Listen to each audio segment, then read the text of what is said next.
امیر المؤمنین سیدنا صدیق اکبر رضی اللہ تعالی عنہ کی خلافت بلا فصل ہونے پر کچھ باتیں آپ کے سامنے پیش کروں گا۔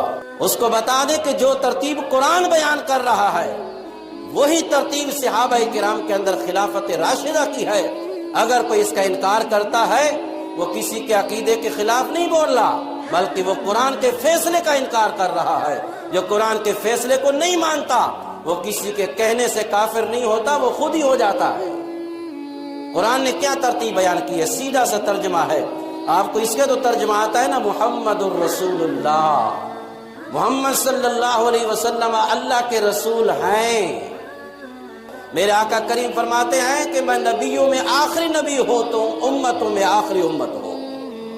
حضور نے فرمایا کتنی خوش نصیبی ہے تمہاری کہ نبیوں کے اندر میں تمہارے حصے میں آیا ہوں، تم کتنے خوش نصیب ہو امت کے اندر تم میرے حصے میں آئے ہو۔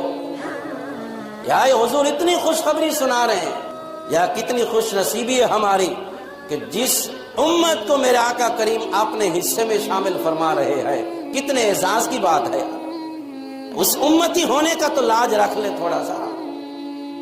کتنی باتیں میرے آقا کریم نے فرمایا ہے کہ یہ کام میں دیکھتا ہوں تو میرا دل خوش ہو جاتا ہے، کیوں نہیں کرتے وہ کام ہم لوگ؟ یہ ترتیب یاد رکھنا۔ اس کے بعد فرمایا والذین معہ،